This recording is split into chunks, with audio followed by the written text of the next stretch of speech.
बिस्मिल्लाहिर्रहमानिर्रहीम। वीवर्स कैसे हैं? आज हम सुप्रीम कोर्ट का हुक्म इलेक्शन करवाने का और वफाकी हुकूमत को फ़ंड जो है वो जारी करने का जो हुक्म सादर हुआ है और सदर आरफ अलवी ने जो बिल को मुस्तरद किया है और इलेक्शन कमीशन का जो लॉ मिनिस्ट्री को ख़त, इन हवाले से बात करेंगे। तो व्यूअर्स, जैसे कि आपको मालूम है कि इलेक्शन कमीशन को सुप्रीम कोर्ट ने ये हुक्म दिया कि आप 14 मई को इंतखाबात करवाएं और 10 अक्टूबर को अप्रैल को जो वफाकी हुकूमत है उसको हदायत दी गई हैं कि वो उसको करे, फंड जारी कर दे 21 अरब रुपया, और 11 को जो है वो रिपोर्ट जो है सुप्रीम कोर्ट में सबमिट करवाई जाए इलेक्शन कमीशन की तरफ से। और फिर सदर अरबी का और जनाब ये कल जो हुआ है गोल्डन जुबली जो है आईने पाकिस्तान की मनाई गई, वहाँ पे जो है वो जस्टिस जो है काजी फायजी साहब तशरीफ़ लाए।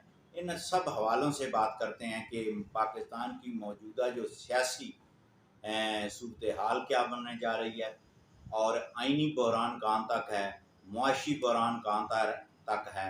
तो सबसे पहले आपको बताता चलूँ कि सुप्रीम कोर्ट ने जो वाज़े अहकामात दिए, उसके बाद मैं इससे मुतअद्दिद बार जो है वो पहले जो वीडियो कर चुका हूँ कि सुप्रीम कोर्ट के जजेस तकसीम है और उनकी मुख्तलिफ जजमेंट्स आ रही हैं वगैरह वगैरह।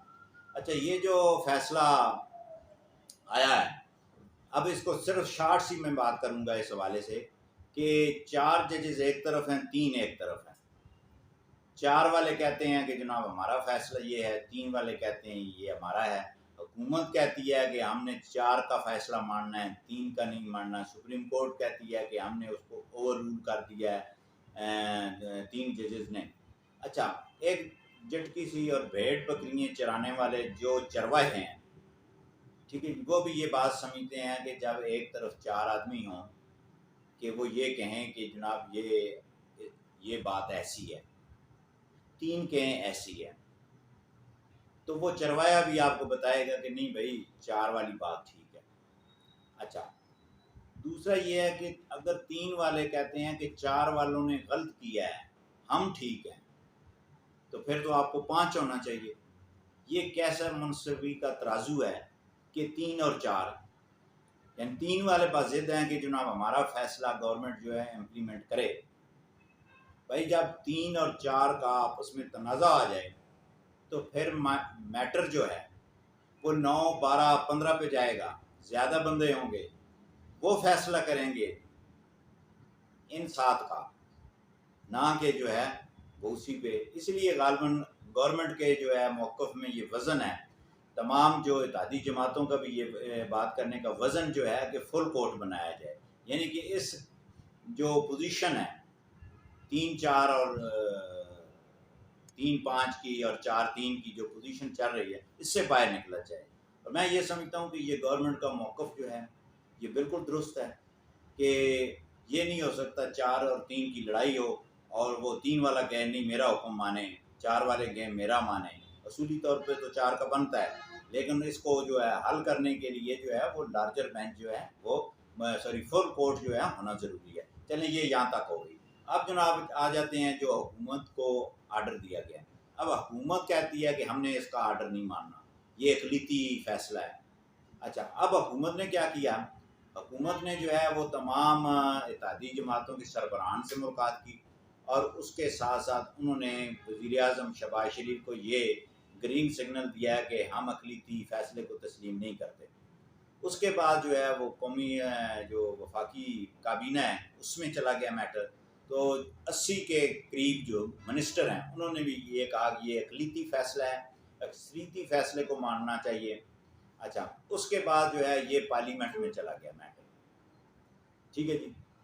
अब पार्लियामेंट में जब गया है तो पार्लियामेंट ने कहा कि ये जो फैसला है ये अक़लीती फैसला है 3 जजेस का, ठीक है। अब होना क्या है, बहुत सारे लोग ये सोच रहे हैं कि वज़ीर आज़म प्राइम मिनिस्टर जो शहबाज शरीफ है उन पे कंटेम्प्ट ऑफ कोर्ट है और कल और परसों गए फारग हो गए। अच्छा, इस हवाले से जो गवर्नमेंट ने सारी प्लानिंग की है, जो गवर्नमेंट का जो व्यू है, उसके हवाले से आज इलेक्शन कमीशन ये अगर जवाब दे देता है सुप्रीम कोर्ट में, एक निगरान जज इजाजुल एहसन, वो जज जो नवाज शरीफ के केसेस का निगरान था, ठीक है जी, अब तो ये अल्लाह माशाल्लाह हालात ही ऐसे हो गए मुल्क के कि जब भी कोई फैसला हो तो नाबालग बच्चे की तरह गार्डियन बना दिया जाए जी। उस फैसले में भी मियाँ साहब के में भी सुप्रीम कोर्ट ने एक निगरान जज बना दिया मुतहद जुडिशरी पे। अब मुझे आप ये बताओ कि जब मुतहद जुडिशरी पे एक निगरान सुप्रीम कोर्ट का जज बैठा दिया जाए, वो आज़ादाना फैसले करेगा, यानी कि ये है नाबालग बच्चे का गार्डियन मुकर्रर कर दिया गया। अब गार्डियन की मर्जी है ना कि नाबालग को कहे कि ये अच्छा है ये बुरा है, समझ गए ना।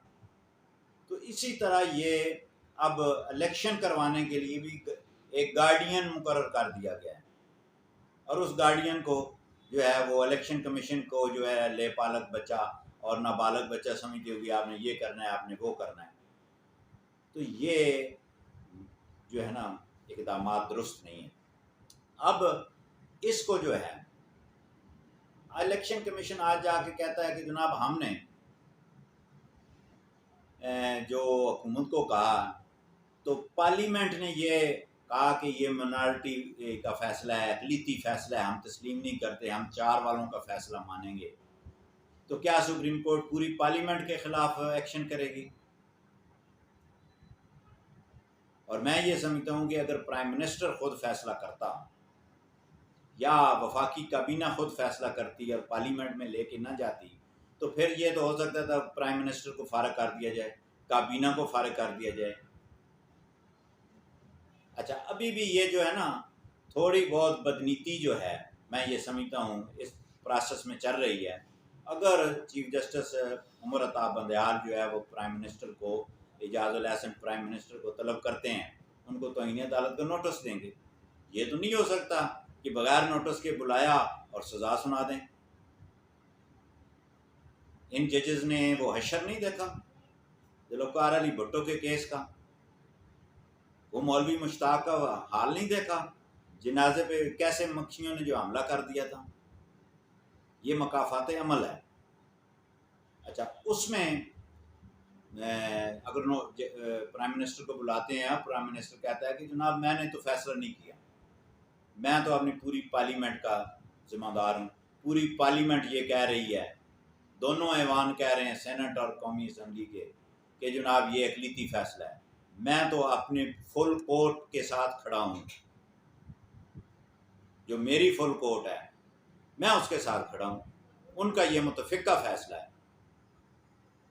तो क्या सुप्रीम कोर्ट प्राइम मिनिस्टर को सज़ा दे देगी या फुल कोर्ट को देगी? और ये बहुत बड़ा, मैं कहता हूँ, गवर्नमेंट का ये जवाबी वार होगा सुप्रीम कोर्ट के ऊपर कि आपका तो इतफाक़ नहीं है कि फुल कोर्ट आपके साथ स्टैंड करे, या आप में जो है वो नहीं है कि आप जो है उनके साथ सलाम दुआ करके फुल कोर्ट बना लें, लेकिन जो मेरी फुल कोर्ट है, ठीक है, वो मेरे साथ स्टैंड कर रही है, वो कहती है आपने ऐसे नहीं करना ऐसे करना है। तो भाई मैंने अक्सरियती का फैसला मानना है, जमहूरियत का फैसला मानना है, फिर हम देखते हैं आगे के क्या सुप्रीम कोर्ट करती है। अच्छा, सदर आरफ अलवी ने जो बेंचेस के और 184(3) की जो अपील का जो राइट है उस पर जो है उन्होंने वापस भेजी, तो पार्लियामेंट के मुश्तरका इजलास में जो है वो सारा फाइनल हो गया, दोबारा बन गया है। अब 10 दिन के अंदर यानी कि 20 अप्रैल को अगर सदर साइन करे, सदर सो जाए, सदर उठ के बैठ जाए, सदर कराची चला जाए, सदर वाक करता रहे, सदर दस्तखत ना करे, वो कानून है। 20 अप्रैल को वो नाफिजुल अमल होगा, वो कानून बन जाएगा। अब इसके साथ साथ जो इलेक्शन कमीशन ने जो किया, इलेक्शन कमीशन ने मिनिस्ट्री ऑफ फाइनेंस में कहा कि ये हमें पैसे दे दें, ठीक है जी। मिनिस्ट्री ऑफ फाइनेंस ने वो उठा के काबीना में भेजा, काबीना से जो है वो कौमी असम्बली में चला गया, कौमी असम्बली से जो है वो एक कमेटी बना दी गई कि ये जो 21 अरब रुपया देना है इसकी जो इब्तदाई रिपोर्ट मुरतब की जाए। ये एक प्रोसीजर है। और व्यूअर्स, आपको पता है कि जब मुल्क का जो सालाना साल के अंदर जो है कि साल में जून में गालबन बजट बनता है, तो आने वाले पूरे साल के अखराजात का तखमीना लगाया जाता है और उस तखमीने को के मुताबिक जो है वो टैक्स और महसूलात वगैरह वो सारे अरेंज किए जाते हैं। भाई ये इलेक्शन जो है, इस बजट में इलेक्शन पैसा ही नहीं रखा गया बजट में। तो ये कह देना कि बजट में तो पैसा नहीं है लेकिन आप दें, भाई कहाँ से दें? गवर्नमेंट के मौक़िफ़ में ये जो है ना मजबूती मुझे नज़र आ रही है कि इस जून में हम जब बजट बनाएंगे उसमें नेशनल इलेक्शन के अखराजात का तखमीना वो पैसे मुख्तस करेंगे, फिर रिलीज़ होंगे।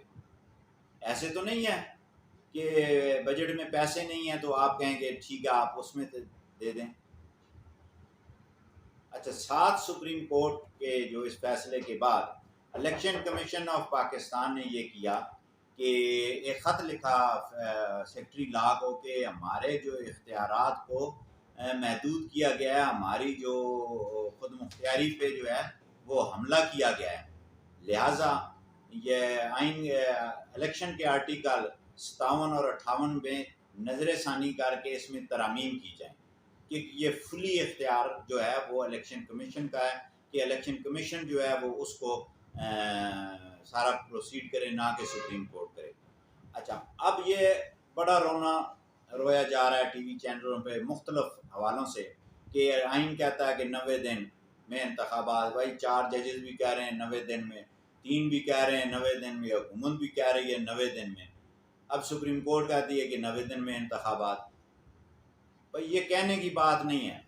अब आपको मैं बात बताऊं, कौमी असम्बली में जो इस्तीफ़े दिए गए, जो एक्सेप्ट हुए, जिसमें इलेक्शन कमीशन ने शेड्यूल दिया और उस शेड्यूल में ये है कि जो ज़िमनी इंतखाबात होगा वो 60 दिनों के अंदर होगा। इलेक्शन कमीशन ऑफ पाकिस्तान ने जब शेड्यूल दिया कागजात नामजदगी का और दीगर वो सारा प्रोसेस का, क्यों सुप्रीम कोर्ट ने स्टे दे दिया उन लोगों को?